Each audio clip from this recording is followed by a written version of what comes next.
iyo habaye ibiganiro kibanza nta namwe wacu tubuka ntawe ntabwo murabibona murabizi mugaceceka. Uruhare rw'itangazamakuru mu iterambere ry'igihugu ntabwo akenshi iteko rivuga ngo Captain Ibrahim Traoré ukuriye agatsiko ka gisirikare.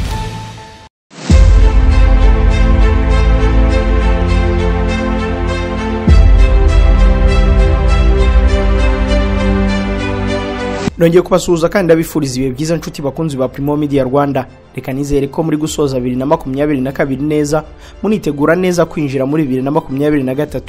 Ngende Jean Dodier Karini Jabo n'umwanya tubagezaho amakuru yavuzwe mu nyamakuru n'ibitangazamakuru none tariki ya 30 ukuboza 2022. Bahaye ikaze. Repubulika ya Demokarasi ya Kongo iti u Rwanda nta bushobozi rufite bwo kugenzura ikirere. Mu Rwanda ufite uruhushya rwo gutwara imodoka ya automatique ntazemererwa gutwara za manuel. Naho indege ya President Ndayishimiye yaheze mu gihugu cya Espagne. Mu gihugu cy'Ubufaransa aho ambasaderi wa Kongo muri iki gihugu yahamagajwe arashinjwa kurigisa amafaranga arenga miliyoni 2.5 z'amayero. Bahikaze muri izi nkuru zirambuye duhere mu kinyamakuru Primo akadomo rwa uyu munsi cyanditse inkuru ifite umutwe ugira uti Nyiramandwa wari inshuti ya President Kagame yapfuye ku myaka 110. Nyiramandwa Rachel usanzwe ari inshuti ya President Kagame yapfuye. Amakuru avuga ko uyu mukecuru yazize uburwayi kuko yaramaze iminsi arwariye mu bitaro bya kaminuza ishami rya Butare CHUB. Apfuye afite imyaka 110 y'amavuko nkuko bivugwa. Nyiramandwa yabanaga n'umukobwa we nawe ukuze umwitagaho. Ari mu bantu bakuru bagaragarije urukundo President Paul Kagame anamurata ibigwi byaho yakuye u Rwanda none rukaba rufite ijambo mu ruhando mpuzamahanga. Inshuti ye President Kagame yaherukaga kuyisura mu kwezi kwa 8 k'uyu mwaka. Ikinyamakuru Taarifa uyu munsi cyanditse inkuru ifite umutwe ugira uti Swede yagabanyirije ibihanuke ko jenoside yakorewe abatutsi. Urukiko rwo muri Swede rwagabanyirije igihano Stanislas Mbanenande ava ku gihano cya burundu yari yarahawe ahanishwa gufunga imyaka 24. Asanzwe afite imyaka 64 y'amavuko. Mbanenande yari asanzwe afunzwe kuko yafashwe akanafungwa mu myaka 11 ishize. Urukiko rwahitwa Orebro rwavuze ko uriya mugabo yagaragaje imyitwarire myiza mu gihe yari anafunzwe kandi ko ngo ibyago by'uko yakomeza kugira urwango nk'urwo yari afite agifungwa ari bike. Niyo mpamvu abacamanza banzuye ko agomba kugabanyirizwa igifungo cya burundu yari yarakatiwe agahanisha imyaka 24. Kugaragaza imico yo kwihana nyuma yo gukatirwa nibyo abanyamategeko bashingiyeho bamugabanyiriza. Amategeko yo muri Sweden avuga ko umuntu aba ashobora gufungurwa iyo arangije 2/3 by'igifungo yahawe, bikaba bivuze ko Mbanenande ashobora kuzafungurwa mu myaka 5 iri imbere. Mu 2013 urukiko rw'i Stockholm muri Sweden rwamuhamije uruhare muri jenoside yakorewe abatutsi mu cyahoze ari prefegitura ya Kibuye. Uyu mugabo kandi ngo yagize uruhare mu bwicanyi bwakorewe abatutsi bigaga mu kigo cy'amashuri cy'Inyamishaba, muri kiliziya yari hafi kuri stade Gatwaro no mu kigo cy'amashuri cya Mutagatifu Yohani. Urukiko rwanamushinje kandi ko hari abatutsi ubwe yarashe uretse ko yabihakanye. Tujya mu kinyamakuru Bwiza uyu munsi cyanditse inkuru igira iti vubaha ufite uruhushya rwo gutwara imodoka za automatique ntazemererwa gutwara za manuel. Itegeko rigenga imihanda n'uburyo bwo kugendamo ririmo kuvugururwa ngo ryongerwemo ibijyanye n'uruhushya rwo gutwara imodoka za automatique, aho uzaba ufite urwo ruhushya atazaba yemerewe gutwara za manuel nk'uko byatangajwe n'umuvugizi wa polisi y'u Rwanda CP John Bosco Kabera. Umuvugizi wa polisi avuga ko impamvu iri tegeko ryavuguruwe akiyongeramo n'ibijyanye n'impushya zo gutwara imodoka za automatique ari uko izo modoka zimaze kuba nyinshi mu Rwanda kandi zikaba zifite itandukaniro n'iza manuel. Izi mpushya zo gutwara imodoka za automatique zizaba zihariye zifite ibiziranga ku buryo umuntu uzaba ugenda muri iyi modoka ari utunze uruhushya rumwemerera kuyitwara gusa. Iri tegeko rizaba risobanura ibiranga uruhushya rwo gutwara ibinyabiziga bya automatique, ibizaba bishushanyijeho n'ibimenyetso byabyo, kandi rugomba gutungwa n'ushaka gutwara imodoka za automatique gusa.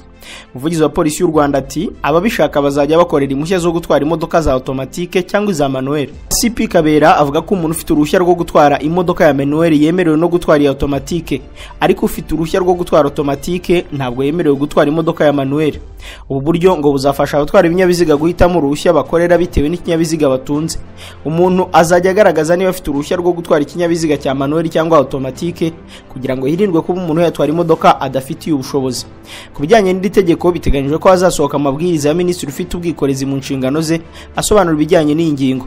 Iri tegeko rizaba ririmo uburyo bwo guhana amakosa yakozwe n'umushoferi, aho perimi izaba ifite amanota ku buryo uzajya akosa azajya akurwaho amanota, hasigara 0 umuntu akamburwa perimi. Polisi y'igihugu yemeza ko imiterere y'ibizamini bitangwa bijyanye n'igihe kandi byose ngo bikaba bikorwa hagamijwe kurinda impanuka abatwara ibinyabiziga. Urwego rw'ubucamanza rwavuguruye amasaha y'akazi. urukiko rw'ikirenga rwagaragaje amasaha mashya y'akazi bikaba bibaye nyuma y'umwanzuro wafatiwe mu nama ya minisitiri mu kwezi kwa 11 uvuga ko amasaha yo gutangira akazi azahinduka guhera mu kwa mbere k'umwaka utaha, aho akazi kazajya gatangira saa 3 z'igitondo kakarangira saa 11 z'umugoroba. Kigali Today yatangaje ko muri ayo mabwiriza yashyizweho n'urukiko rw'ikirenga biteganyijwe ko mu gutegura gahunda y'iburanisha urubanza rwa mbere ruzashyirwa saa 3 z'igitondo, ku zindi manza zikurikiye urukiko rukagena amasaha ababuranyi bagomba kuzitabiraho. Gusa nanone muri ayo mabwiriza mashya yasinywe na perezida w'urukiko rw'ikirenga akaba na perezida w'inama nkuru y'ubucamanza Dr Faustin Nteziryayo, biteganyijwe ko ku munsi w'iburanisha abakozi bireba bagera ku kazi isaha imwe mbere y'uko ritangira, ni ukuvuga saa 2 z'igitondo, kugira ngo bategure uko iburanisha ritangirira igihe ndetse rikagenda neza. Muri aya mabwiriza mashya kandi biteganyijwe ko umukozi w'urwego rw'ubucamanza ashobora gukorera mu rugo cyangwa ahandi hantu mu gihe yabyemerewe mu buryo bw'inyandiko n'umuyobozi wo ku rwego rwa mbere. Kongo iti u Rwanda nta bushobozi rufite bwo kugenzura ikirere. Leta ya Kongo yatangaje ko indege ebyiri zayo zari mu bikorwa byo gucunga umutekano zitavogereye ikirere, zari mu kirere cya Kongo hejuru y'ikiyaga cya Kivu. Kwa gatatu tariki ya 28 z'uku kwezi guverinoma y'u Rwanda yatangaje ko indege ya Repubulika ya Demokarasi ya Kongo yavogereye u Rwanda yinjiriye mu kirere cy'Urubavu hejuru y'ikiyaga cya Kivu. Mu itangazo u Rwanda rwavuze ko ibyuko kwinjira mu kirere cy'u Rwanda kw'indege ya gisirikare ya Repubulika ya Demokarasi ya Kongo byahise bimenyeshwa guverinoma y'icyo gihugu. Iri tangazo rikomeza rivuga ko ibyabaye ari igikorwa kimwe kigize ubushotora nyuma z'iminsi burimo n'ubusa nko bwabaye tariki ya 7 z'ukwa 11 k'uyu mwaka, ubwo nabwo indege y'igisirikare cya Kongo yinjiraga mu Rwanda ndetse igahagarara gato ku kibuga cy'Urubavu mbere yo gusubira muri Kongo. Mu itangazo leta ya Kongo yahise isohora iravuga ko izi ndege zari hejuru y'ikiyaga cya Kivu ariko mu kirere cya Kongo. Iri tangazo rikomeza rigira riti guverinoma y'u Rwanda nta bushobozi na bumwe ifite bwo kugenzura ikirere cy'igisirikare cya Kongo imbere mu gihugu, bityo ibyo bifatwa nk'ubushotoranyi. Leta ya Kongo kandi ivuga ko izo ndege zitari zifite intwaro kandi nta kurasa na guke kwigeze kubaho. Repubulika ya Demokarasi ya Kongo mu itangazo ivuga ko ishishikajwe no gushyira mu bikorwa imyanzuro y'inama ya Rwanda no kubaha imyanzuro yafatiwe muri iyo nama. Leta ya Kongo kandi yongeye gusaba umuryango mpuzamahanga guhanga amaso u Rwanda n'umutwe wa M23 kubera ko batigeze bubahiriza imyanzuro y'u Rwanda yo ku itariki ya 23 z'ukwezi gushize. Tariki ya 7 z'ukwezi gushize kwa 11 muri uyu mwaka guverinoma y'u Rwanda yari yatangaje ko indege y'intambara ya Repubulika ya Demokarasi ya Kongo yo mu bwoko bwa Sukhoi 25 yavogereye ikirere cyayo ndetse igwa umwanya muto ku kibuga cy'indege cya Rubavu mu ntara y'Iburengerazuba. Hamenyekanye umubare w'Abanyarwanda baguye mu mpanuka yabereye muri Uganda. Abanyarwanda 4, umunyakenya umwe n'umurundikazi nibo byamenyekanye ko baguye mu mpanuka y'imodoka ya bisi ya Oxygene yo muri Kenya yagonganye na Volcano yo mu Rwanda bikagonganira mu gihugu cya Uganda. Abaguye muri iyi mpanuka ni Murara Alphonse, umushoferi wa Volcano, Omido David, umushoferi wa Oxygene, Ishingiro Mustafa, umukozi wa Oxygene, na Gakuru Claude, umukozi wa Volcano, ndetse na Hakizimana Etienne, umugenzi wari muri Volcano n'umurundikazi utaramenyekana imyirondoro ye wari muri Oxygene. Iyi mpanuka yanakomerekeyemo abandi bantu 40 nk'uko polisi ya Uganda yabitangaje. Bisi ya Volcano Express yavaga i Kampala yerekeza mu Rwanda, mu gihe ya Oxygene yavaga i Kabale muri Uganda yerekeza i Kampala. Dukomereje muri Uganda, polisi yagose ibiro bya Dr Besigye. Polisi yo muri Uganda mu mujyi wa Kampala yaburijemo amasengesho yo gusoza umwaka yari yateguwe n'ishyaka riharanira impinduka rya Dr Kiza Besigye na Robert Kyagulanyi uzwi nka Bobi Wine batavuga rumwe n'ubutegetsi bwa Yoweri Kaguta Museveni muri Uganda. Ni amasengesho yarateganyijwe mu gitondo cyo kuri uyu wa gatanu muri Sharing Hall Insambye.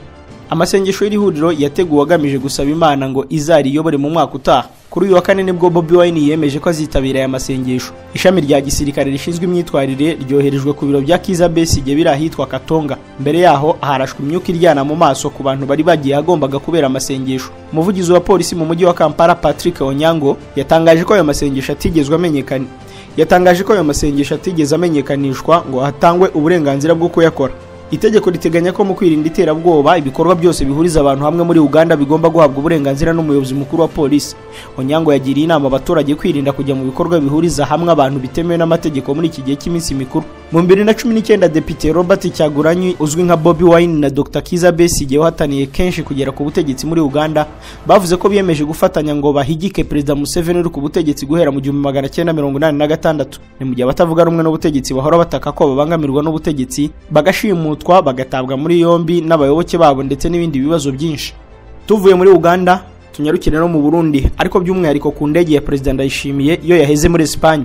Indege ya Perezida w'u Burundi yo mu bwoko bwa Gulfstream 4 yaheze ku kibuga cy'indege Madrid muri Espagne aho yagiye gukoreshwa, ariko bikagaragara ko ifite uburwayi butahita bukira. Mu 2016 nibwo Burundi bwashyikirijwe iyi ndege iturutse muri Leta z'Ubumwe za Amerika aho zikorerwa. Byavugwaga ko yaguzwe miliyoni 8 n'igice z'amayero. iyi ndege nshya ishinzwe gutwara perezida w'u Burundi yaje isimbura Falcon 50 Burundi bwahoranye ikaza kugurishwa mu 2017. Mu 2017 guverinoma yaje kwemeza ko iyi ndege yakodeshwa abandi kuko yari irimo kwangirika, cyane ko muri icyo gihe perezida Nkurunziza nta ngendo yakoraga zijya hanze y'igihugu. Nubwo imyaka ibaye 6 Burundi bubonye indege nshya ya perezida, nayo imaze igihe idakora kubera ibibazo yagize. Kuri uyu wa gatanu perezida Ndayishimiye yabajijwe niba koko iyo ndege yarakodeshejwe cyangwa yaragurishijwe amafaranga ikodeshwa n'uyikodesha. Yari mu kiganiro n'itangazamakuru. Yagize ati aho kugira ngo indege ikomeze kuba ihagaze ku kibuga cy'indege igategereza ko perezida azafata urugendo, indege iyo ugiye hari ibirometero isabwa kubanza gukora, hari amasaha imari gasabwa gukoreshwa, wahitamo kuyikoresha rero yakoze. Perezida Ndayishimiye yavuze ko bajya gufata umwanzuro wo kuyitanga ngo ikoreshwe no mu bindi bikorwa byo gutwara abantu, bashakaga ko ibyara inyungu aho kwicara ubusa. Umukuru w'igihugu cy'u Burundi yavuze ko mu gihe bari bagiye gutangira kwibyaza umusaruro aribwo basanze ifite ikibazo bakajya kuyikoresha muri Espagne. Nubwo nta ndege kuri ubu afite agendamo, Ndayishimiye yavuze ko inshuti z'u Burundi zibatizi afite urugendo. Ati umuntu agirwa n'undi, ntimugire ubwoba, hari igihe kizagera tugire n'indege 5. Burundi bukomeje gutera imbere cyane. Mu ngendo za perezida Ndayishimiye akora muri iyi minsi yifashisha indege z'ibihugu byo mu karere nka Uganda Airlines na Ethiopian Airlines. Perezida yashyiriweho impapuro zo kumuta muri yombi. Ian Kama wabaye perezida wa Botswana, urukiko rwo muri iki gihugu rwamushyiriyeho impapuro zo kumuta muri yombi agafungwa kubera ibyaha byo gutunga imbunda mu buryo bunyuranyije n'amategeko. Urukiko rwo muri Botswana rwasohoye izi impapuro zimuta muri yombi, umucamanza avuga ko agomba gufatwa agahita afungwa. Ian Kama w'imyaka 69 yavuye mu gihugu umwaka ushize ahita ajya kuba muri Afurika y'Epfo. Mu 2018 nibwo Ian Kama yavuye ku butegetsi nyuma yo kuyobora manda 2 z'imyaka 10 nka perezida wa Botswana. Gusa hakana ibirego byose aregwa, akavuga ko ari ibinyoma no kuyobya ubura ariko wamusimbuye ku butegetsi Perezida Masisi. Ian Kama aregwa ibyaha bigera kuri 14 birimo kunyereza amafaranga no gukoresha nabi bya rubanda byibwe. Gusa impapuro zo kumuta muri yombi zo zireba icyaha gusa cyo gutunga imbunda 5 mu buryo butemewe n'amategeko. Izi impapuro zo guta muri yombi Ian Kama hoze perezida wa Botswana zije nyuma y'uko atsinzwe mu bujurire. Ibi kandi bikajyana no kubuyobozi bw'iki gihugu bushaka uko bumuvana muri Afurika y'Epfo hatuye kuri ubu. Umuhungu w'imfura wa Ian Kama witwa Celeste yabwiye kimwe mu bitangazamakuru byo muri Botswana ko bagomba guhase amahirwe yo kugana urukiko akisobanura ku binyoma bamuhimbiye. BBC yanditse ko impapuro zo kumuta muri yombi zasohotse ku wa 4 w'iki cyumweru zishyirwaho umukono na Meleledi Dipat. Amakuru ya none tuyasoreze mu Bufaransa aho uhagarariye Kongo muri iki gihugu yasabwe gutaha. Ambasaderi Isabelle Chombe uhagarariye Repubulika ya Demokarasi ya Kongo mu Bufaransa yahamagajwe na Minisitiri w'Ububanyi n'Amahanga w'igihugu cye kugira ngo agire ibyo asobanura. Arashinjwa kurigisa arenga miliyoni 2.5 z'amayero, ariko hari amakuru avuga ko yatwaye menshi kurusha avugwa nubwo iperereza rigikomeje. Jeune Afrique yanditse ko Minisitiri w'Ububanyi n'Amahanga wa Repubulika ya Demokarasi ya Kongo Christophe Rutundura ari we wohereje ibaruwa muri ambasade y'igihugu cye mu Bufaransa itegeka ko Chombe ataha bitarenze tariki ya 15 z'ukwa mbere ku mwaka utaha. Uyu mugore yatangiye guhagararira Kongo mu Bufaransa mu kwezi kwa mbere k'uyu mwaka wa 2022. Yategetswe rero gutaha Kinshasa agasobanura iby'isesagura ry'umutungo w'igihugu akekwaho. Ibaruwa imusobanurira impamvu atumijwe ifite page 2, ikaba yaramugezeho tariki ya 27 z'uku kwezi. Nagera Kinshasa azitaba komisiyo ya discipline imubaza icyatumye ashora amaboko mu kigega cya leta. Bakunzi ba Primo Media Rwanda, ni no kuri inkuru yo mu Bufaransa na Repubulika ya Demokarasi ya Kongo dusoreje amakuru yavuzwe none tariki ya 30 z'ukwa 12 mu 2022. Ni Jean Dodier kandi jabonda bashimiye ko mwarimu yakurikiye, ndabararikira gukomeza no kureba izindi video ziri kuri uru rubuga. iyo habaye ibiganiro kibanza nta namwe wacu kwibuka ntawe murabibona murabizi mugaceceka. Uruhare rw'itangazamakuru mu iterambere ry'igihugu ntabwo akenshi iteko rivuga ngo Kapiteni Ibrahim Traoré ukuriye agatsiko ka gisirikare